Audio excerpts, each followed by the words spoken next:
네, 여러분 안녕하십니까. 일하는 사람들의 일터 안팎에 생기는 여러 가지 문제에 대해서 함께 생각해보고 얘기하는 김윤배TV의 김윤배입니다.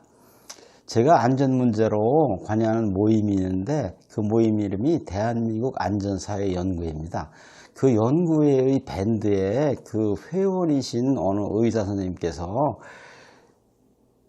뉴스 미디어에 보도된 걸 하나 올려냈어요. 그 내용은 3일자인가 경향신문에 울산지방검찰청에서 산재 은폐 사업장을 22군데 단속 수사해서 재판에 넘겼다 이런 얘기입니다. 이제 검찰청에서 이제 얘기한 걸로는 이제 왜 산재를 은폐했느냐 보니까 이제 이 산재로다가 이제 산재만이 발생하면 이제 산재 보험료가 올라가고 회사 이미지가 나빠지고 또 노동청 행정 감독이 있고 이러저러한 문제를 회피하기 위해서 산재 은폐한다고 하는데 오늘은 그 산재 은폐에 관련된 얘기를 종합적으로 한번 나누어 볼까 합니다.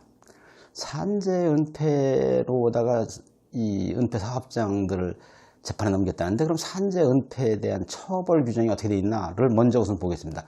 산재 은폐에 대해서는 산재 발생 사실을 은폐하거나 은폐를 교사하거나 말하자면 시키는 거죠. 이제 산재인데 산재가 아닌 걸로 하도록 시키는 거. 그 다음에 이제 산재 은폐 공모를 했거나 그러니까 산재 발생 사실을 은폐했거나 산재 발생 사실을 은폐하도록 교사했거나 산재 은폐를 공모했거나 하는 경우에는 1년 이하의 징역 1,000만 원 이하의 벌금형이 있고 두 번째 벌칙은 이제 사업주는 산업재해가 발생하면 3일 이상 휴업을 요하는 재해일 때는 산재 발생 계획, 발생 일시, 재발 방지 대책 등등을 산업재해 조사표라는 것을 작성해서 제출하는 방식으로 정부 구체적으로 고용노동부에 보고하게 되어 있습니다. 보고를 하지 않거나 거짓으로 보고한 경우에는 1,500만 원 이하의 과태료의 벌칙이 있습니다. 이렇게 이제 산재 은폐 또는 그와 유사한 거에 대해서는 벌칙이 두 가지가 있는데 그 가운데 두 번째 말씀드린 산업재해 조사표를 제출해야 되는 의무 위반에 대한 벌칙은 문제가 있다는 걸 제가 이 방송에서 말씀드린 적이 있는데 그 문제는 오늘 생략하고 첫 번째 산재 은폐에 관한 것을 말씀드리도록 하겠습니다. 우선 여러분 산재 은폐라는 게 뭘까요? 은폐라는 것은 이제 숨기름자, 뭐를 숨기거나 뭐를 가려서 이제 안 보이게 하는 것이죠. 그러니까 이제 산재 은폐라는 것은 이제 쉽게 말하자면 이제 산업재해를 산업재해 보상 보험이라는 제도로 처리하지 않고 흔히 얘기하는 공상처리를 한다든지 회사 돈으로 얼렁뚱땅 해결한다든지 이런 산업재해를 산업재해 보상보험으로 처리하지 않는 일체 행위를 산재 은폐라고 할 수 있겠습니다. 그러면 이제 이런 산재 은폐가 왜 생길까를 우리가 생각해 봐야 될 거 아니겠어요? 산재 은폐가 생기는 이유는 우선 한 가지는 이제 기술적이랄까 굉장히 형식 논리적인 게 하나 있습니다. 이것도 얘기하고 넘어가야 되는데 뭔가 이제 이 회사 입장에서는 이른바 근로자가 산재라고 주장하는 또는 제3자가 산재라고 얘기하는 어떤 사고가 발생했을 때 그게 이 산재인지 아닌지 잘 모를 경우가 있어요. 구체적으로 말씀드리자면 우리나라의 이제 산업재해 보상보험 제도는 이제 이 산재가 발생했다고 해서 산재 승인 신청을 내면 이 정부를 대리하는 근로복지공단에서 산재 승인이라는 걸 해줘야 그때 산재로 되는 것입니다. 그러니까 이제 사고가 발생했다 해서 반드시 산재일지 아닐지는 모를 수도 있는 것이죠. 형식적으로 얘기하면. 그렇기 때문에 이제 산재를 늦게 신고하거나 또는 안 하거나 하는 경우가 없지 않겠죠. 이제. 그런데 그거는 굉장히 형식적인 얘기고 이제 구체적으로 왜 산재 은폐가 발생하느냐에 대해서 본격적으로 얘기해 보도록 하겠습니다. 산재 은폐가 발생한 이유는 산재 은폐로 인해서 이익이 생기거나 또는 산재로 처리했을 때 어떤 불이익이 생기거나 그렇기 때문에 산재 은폐가 발생하겠죠. 이제 그것을 각각의 경우로 나누어서 한번 말씀드려 보겠습니다.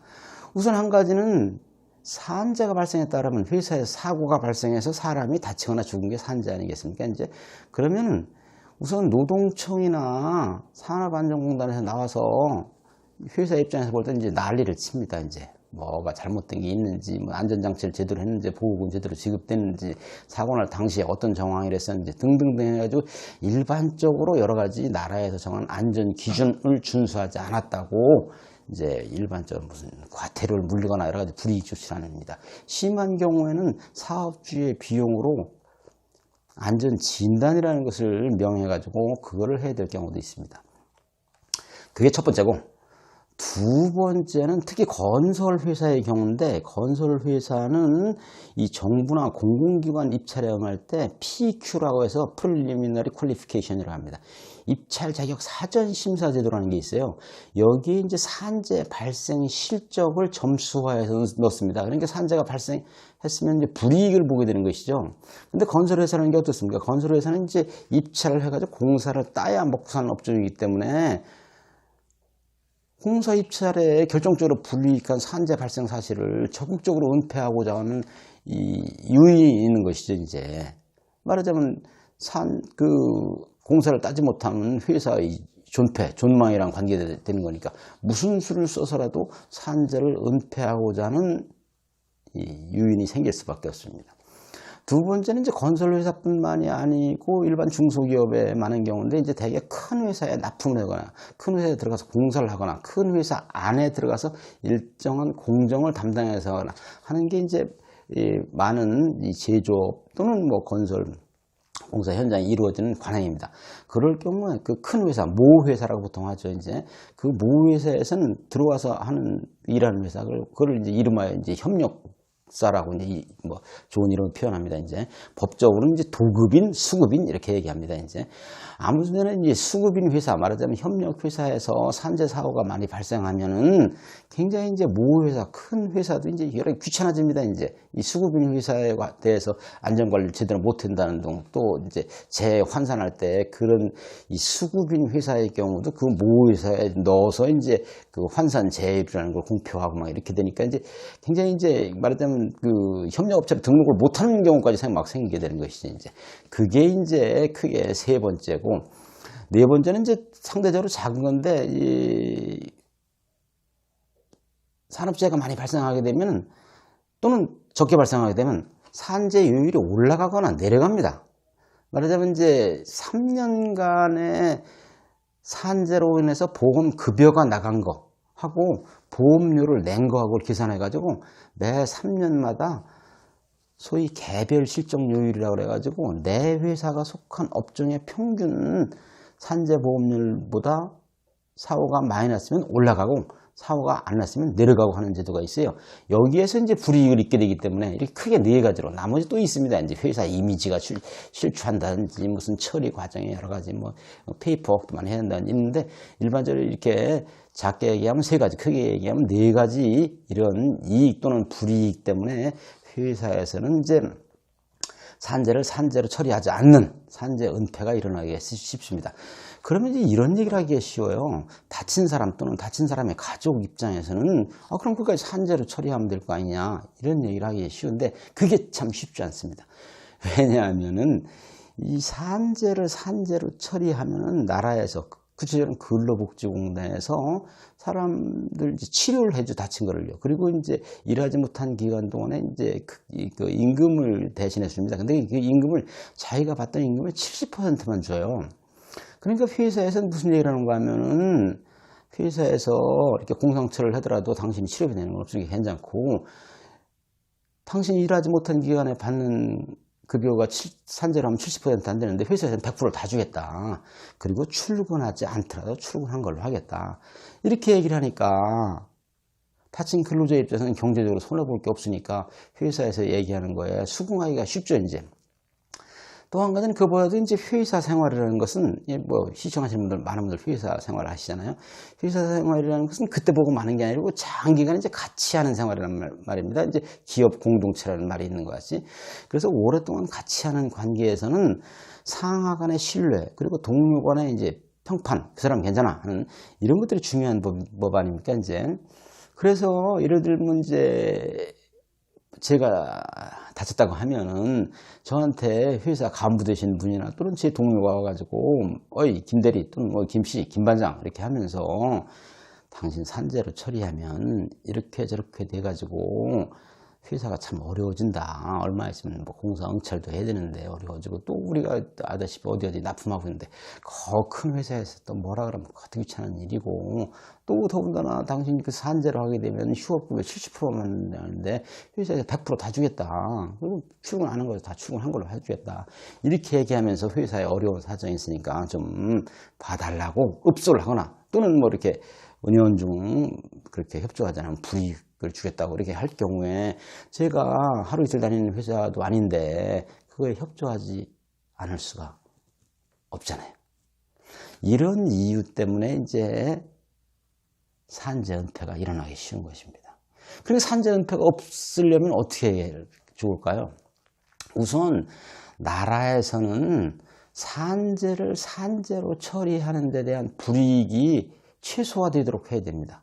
말하자면 산재가 발생했다고 해가지고 나가가지고 회사 표현을 하면 뭐 이걸 조사하네 저걸 가져오네 뭐 감사를 하면서 무슨 회사 표현을 하면 난리 법석을 피우고 나중엔 또 안전진단 명령을 내려서 이런 거를 어떤 식으로든지 적게 해야 된다 이런 말씀이죠. 원래 우리나라 법으로도 산재가 발생했을 때 처벌하는 게 아닌 것이거든요. 안전 기준을 준수하지 못했을 때 처벌하는 거니까 사전 예방 차원에서 뭔가 단도리를 제대로 해야지 산재를 신고에 따라서 그때 가가지고 야단 법석 피우는 건 아무튼 어떤 방법이 됐든지 간에 최소화해야 됩니다. 그 다음에 이제 아까 잠깐 그 개별 실적 요율이라고 보험료 말씀드렸죠. 보험료 할증 또는 할인이라는 거 이것은 사실은 산재가 많이 발생하면 보험료를 할증해서 가급적이면 산재 예방 노력을 하라는 것인데 이게 거꾸로 작용해 가지고 산재 은폐하는 걸로 작용을 하고 있으니까 좀 재고의 여지가 좀 있습니다. 실제로 많은 나라는 아니면서 소수의 국가에서는 그런 걸 묻지 않고 산재 보험 요율을 전 산업 공통으로 하고 있는 나라도 없지 않습니다. 아무튼지 간에 산재를 은폐했을 경우에는 처벌할지언정 산재를 산재로 처리했다고 해서 불이익이 가는 경우는 극소화해야 정책 방향으로는 맞습니다. 그런데 이제 이 회사의 간부 되시는 여러분 또는 사업자 여러분 나라에서 오죽하면 이렇게 산재에 대해서 징역형이나 벌금형을 과하면서 이렇게 중시하고 있을까요? 지금 우리나라의 공식 통계로는 산업재해 발생하는 게 1년에 10만 건, 11만 건 그렇습니다. 그런데 전문적인 연구에 의하면 실제 산재 발생하는 거에 채 40%가 안 되게 산재 처리가 되고 있다는 연구가 있어요. 38점 몇 프로인가. 또 심지어 어떤 연구에 의하면 실제 발생하는 재해는 정부에서 발표하는 것보다 6배 내지 10배라는 연구가 있습니다. 정부에서 그걸 반박도 못하고 있습니다. 심지어 어떤 정치인이 몇 년 전에 주장하기엔 이건 사실이 아니라고 믿고 싶은데 정부에서 발표하는 거에 23배라고 주장하는 정치인도 있었습니다. 이 정도까지는 아니겠죠 설마. 아무튼지 간에 산재가 어떻게 해서 어디에서 얼마가 발생하는지 뭘 알아야 나라에서 어떤 대책을 세우든지 정책을 세우든지 할 게 아니겠습니까? 그리고 낮은 차원으로 개별 회사 차원에서도 우리 회사에서 산재가 어떤 식으로 언제 누구에게 무슨 작업을 하다가 이런 것들을 알아야 회사 차원에서도 사고가 나지 않으려면 어떻게 해야 되겠구나 이렇게 계획을 세울 거 아니겠습니까? 특히 이게 내후년부터는 종업원 500명 이상 되는 회사거나 시공능력 1000 이내에 드는 회사에서는 그 안전보건 교육을 매년 이사회에 보고하게 돼 있잖아요. 회사 입장에서 실제로 이렇게 여러모로 깊이 생각할 필요가 있습니다. 좀 이따 말입니다. 그리고 근로자 입장에서는 사실은 잘 생각해야 됩니다. 왜냐하면 아까 이제 산재보험으로 처리했을 때 그 소위 휴업급여를 70%만 준다고 그래서 금방 100% 주는 거에 이렇게 그러자고 하기가 쉬운데 사실은 많은 회사가 근재보험, 근로자 재보상보험이라는 걸 들어놔가지고 산재보험으로 70%만 받기만 하면 바로 아무것도 묻지 않고 그 보험회사에서 나머지 30%를 지급해 줍니다. 시차가 있어서 그렇지 100%다 버는 거는 똑같다 이것이죠. 산재로 처리하지 말자고 회사에서 얘기할 때나 산재로 처리할 때나 똑같기 때문에 금전적으로도 산재로 처리하지 않는 게 이익이 있는 것이 아닙니다. 그리고 또 그전에는 산재 승인 신청을 낼 때, 소위 산재 요양 승인 신청서라고 있지 않습니까? 그걸 적어낼 때 사업주 확인이라는 게 있었어요. 육하원 측에서 이렇게 사고가 발생했다. 그리고 사업주가 이게 맞는다. 이 도장증이 있었는데, 지금은 정확히는 작년부터는 소위 사업주 확인 제도가 없어지기 때문에 이 회사에서 회사나 이 건설 현장에서 일하다 다치거나 하면은 근로복지공단 홈페이지에 들어가가지고 그 부분 있어요. 첫 번째 페이지에 각종 서식을 클릭하는 게 있습니다. 서식 클릭하면 세 번째 또는 산재보험이라고 나와요. 그걸 클릭해보면 첫 번째 나오는 게 이제 최초 요양 신청 및 휴업급여 신청 괄호 청구서라고 나와요. 그걸 보면 이제 첫 번째 면에 이제 산재 요양 신청서라는 게 있고 뒤에 휴업급여 청구서라는 게 있습니다. 휴업급여 청구서라는 건 모르면 안 쓰셔도 돼요. 복잡하고 그러면 산재 요양 신청서라는 거예요. 그대로 쓸 수가 있습니다. 그리고 본인이 쓰기 뭐하면 좀 아는 사람한테 대신 써달라고 해도 됩니다. 그래도 뭐 할 경우에는 근로복지공단의 대표 전화가 있어요. 제가 제대로 암기하고 있나 모르겠는데 1588-0077인가 그렇습니다. 거기 전화해서 얘기해 주면 잘 가르쳐 줍니다. 그래서 그거에 의해서 써가지고 우편으로 보내면 됩니다. 아직까지 전자우편에 의한 전자문서에 의한 이거는 좀 여러 가지 이유로 좀 못 되고 있어서 아쉽습니다.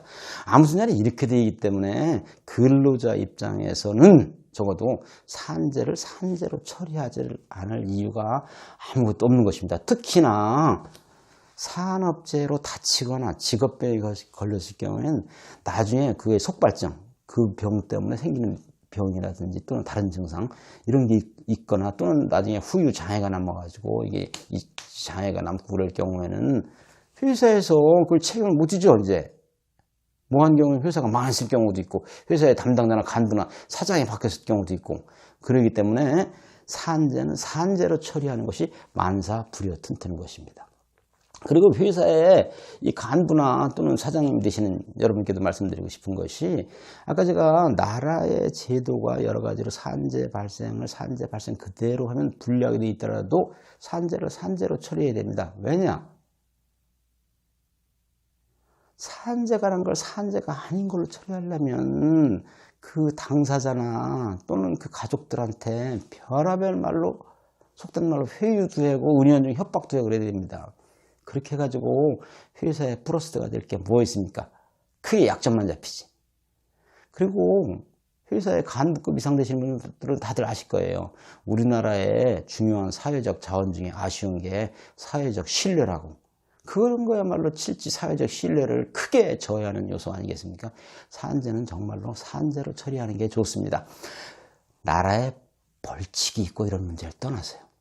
그리고 실제로 산재를 119 불러서 얼른 산재로 처리했어야 좋은데 괜히 회사의 협력병원에 보내게 해가지고 멀쩡히 살릴 사람이 죽어나간 경우도 있습니다.